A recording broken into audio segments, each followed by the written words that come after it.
Government makes advanced preparations as Super Typhoon Ragasa nears.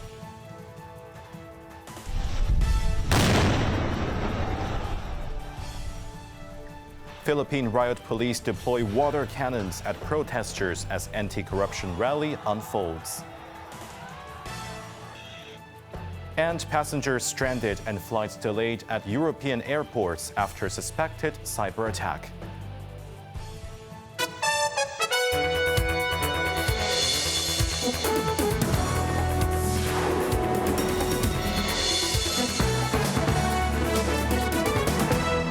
Good evening. You're watching Cable News. I'm Jeremy Zhu. Hong Kongers are given a heads up for standby signal number 1 around noon tomorrow and stockpiling food and other resources as Super Typhoon Ragasa is slated to bring hurricane-force winds to the city on Wednesday. The government is also on high alert, with Chief Secretary Eric Chen coordinating advanced preparations for Ragasa. Bess Learn has more. While Mitag was dissipating and distancing itself from Hong Kong, the city still felt the impact of its remnant, with an amber rainstorm signal enforced throughout the daytime.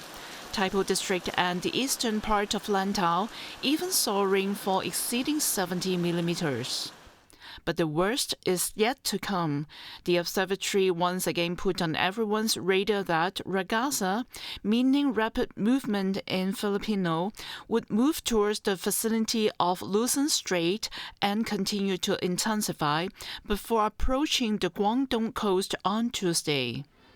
The forecast's storm tracker shows that maximum wind speeds could reach 210 kilometers per hour on Wednesday, exceeding the 185 kilometers per hour recorded when Super Typhoon Hato hit the city in 2017. While the weather forecaster is set to issue a number 1 warning signal around noon tomorrow, authorities are making advanced preparation for the storm, with Chief Secretary Eric Chen chairing a meeting to steer and coordinate cross-departmental preparations and response efforts to address the possible threats that Ragasa may pose to the city. These measures include raising the number of emergency response teams to a total of 200 to handle flooding and clear drainage channels across the territory, deploying pumping robots on standby in advance at high-risk locations, and distributing more sandbags. Meanwhile, the Education Bureau will announce later tomorrow the arrangements for school on Tuesday and for submission of paper applications for Primary 1 places so parents and students can make early preparations. Bess Learn, Cable News. The city has confirmed another imported case of Chikungunya fever, bringing the total number so far this year to 22. The 42-year-old male patient who lives in Lai Choi Court in Cheung Wan traveled alone to Foshan on the 13th of this month.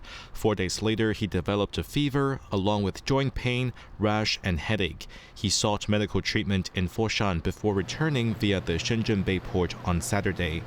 The man was found to have a fever at the border and was transferred to Tuen Mun Hospital. He remains hospitalized in stable condition. As for his household contacts, they have shown no symptoms and are currently under medical surveillance. Tourism Chief Rosanna Law pledged to keep an open mind when introducing the market-oriented operation model for renting out museum spaces on closed days for commercial or private events, and exploring private sector involvement in managing public beaches to develop recreational water sports hubs.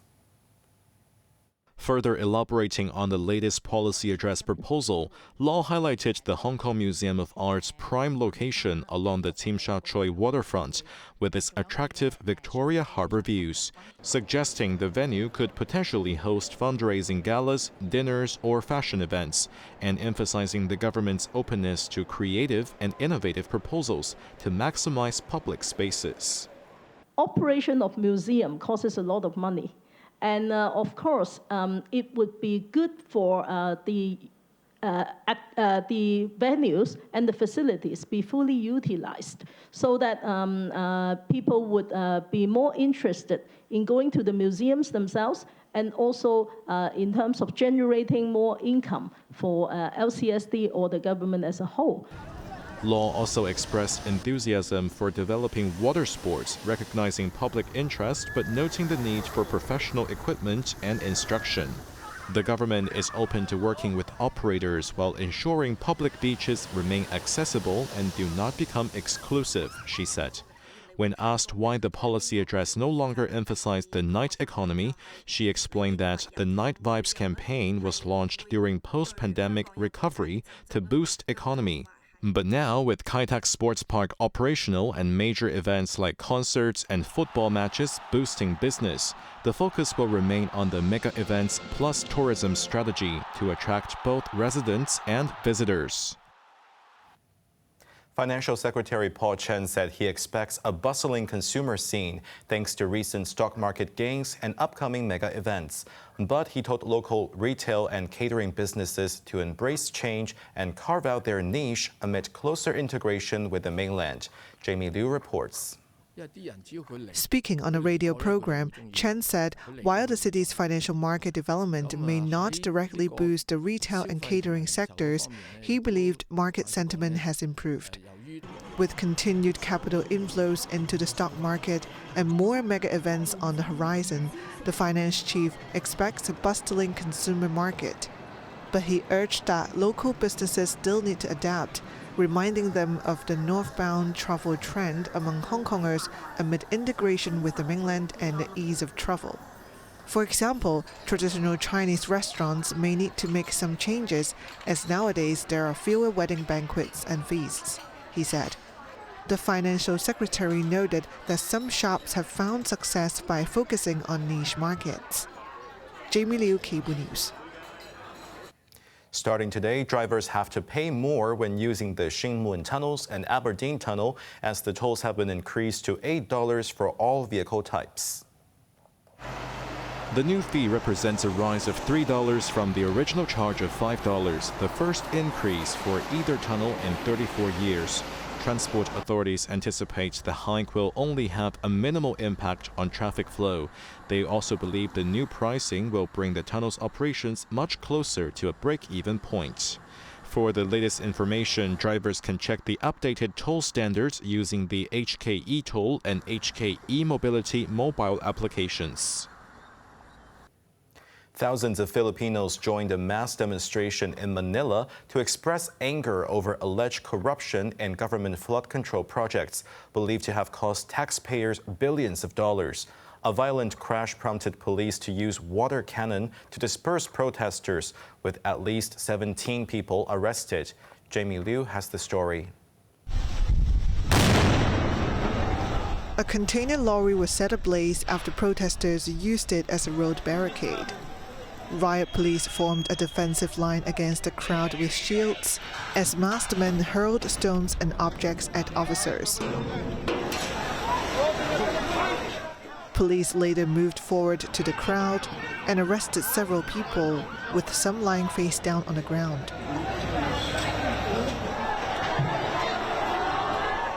Authorities also used water cannons to disperse the crowd.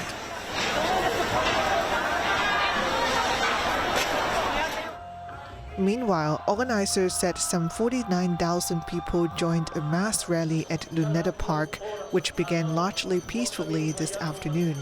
Many rally-goers carried signs that read, "Return our stolen money and everyone involved must be held accountable." Public outrage grew after nearly 30 lawmakers and officials were exposed for taking kickbacks from flood projects. The Department of Finance has estimated that the Philippine economy lost as much as 118 billion pesos in the past 2 years. We lose our homes, our lives, and our future while they rake in a big fortune from our taxes, a flood victim and student activist lamented. President Ferdinand Marcos Jr., who has launched an independent probe into the alleged corruption, urged the public to be patient with the investigation. He reiterated support for peaceful protest and decided to skip the United Nations General Assembly in New York to focus on domestic issues. Jamie Liu, Cable News.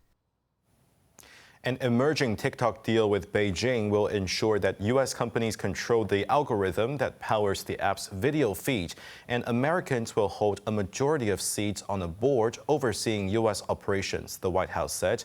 Bess Leung has more details. U.S. President Donald Trump reiterated the TikTok sale has seen substantial progress. We're moving along. We have great American patriots that are buying it. Very, very substantial people that love our country. And they're very smart technologically, and they will not let anything bad happen to TikTok. The remarks came after the U.S. leader's phone conversation with his Chinese counterpart Xi Jinping on Friday, after which Trump claimed agreement had been reached on a TikTok deal.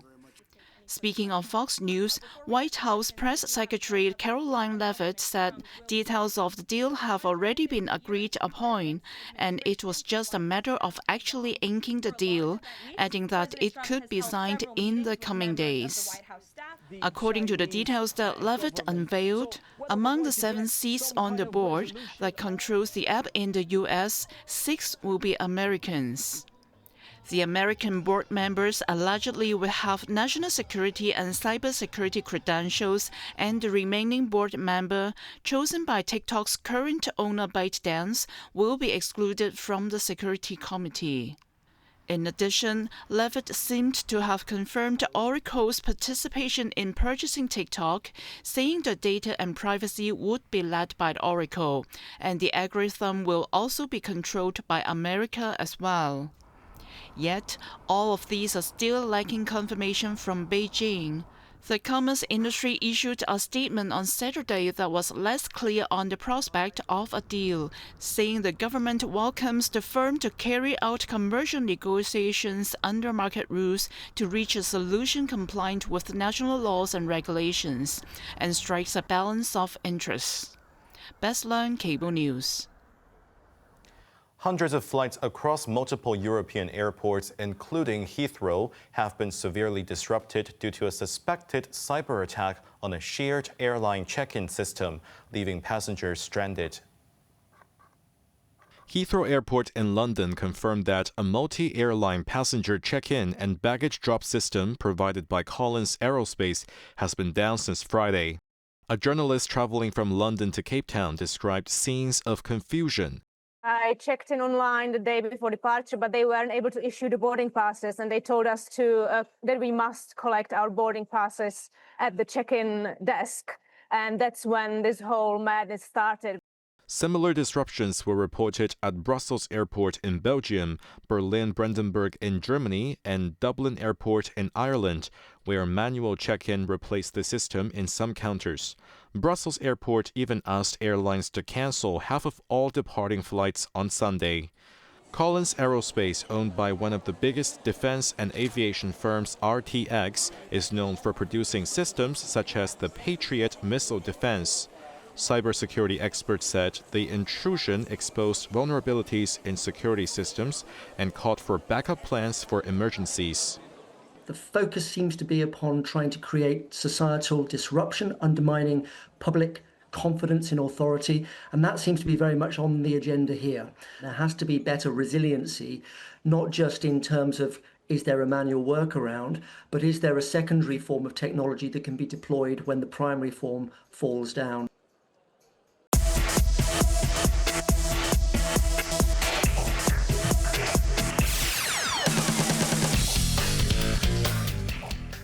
In Typhoon, hundreds of swimmers braved downpours to complete a 2.6-kilometer journey across the Tolo Harbour, a warm welcome to the upcoming National Games. Jamie Liu has the story. The rainy weather prompted a 15-minute delay to the 50-second Cross Tolo Harbour Open race, but it still went ahead as planned. Organizers said 455 out of 600 participants showed up for the race. At the starting point, swimmers cheered with fiery passion even though cool raindrops pitter-pattered on their shoulders.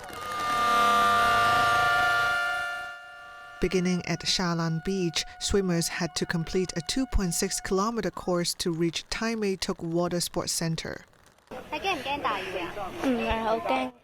Casper, a young contestant, was fearless in face of the pouring rain but admitted that he felt a bit cold in the water.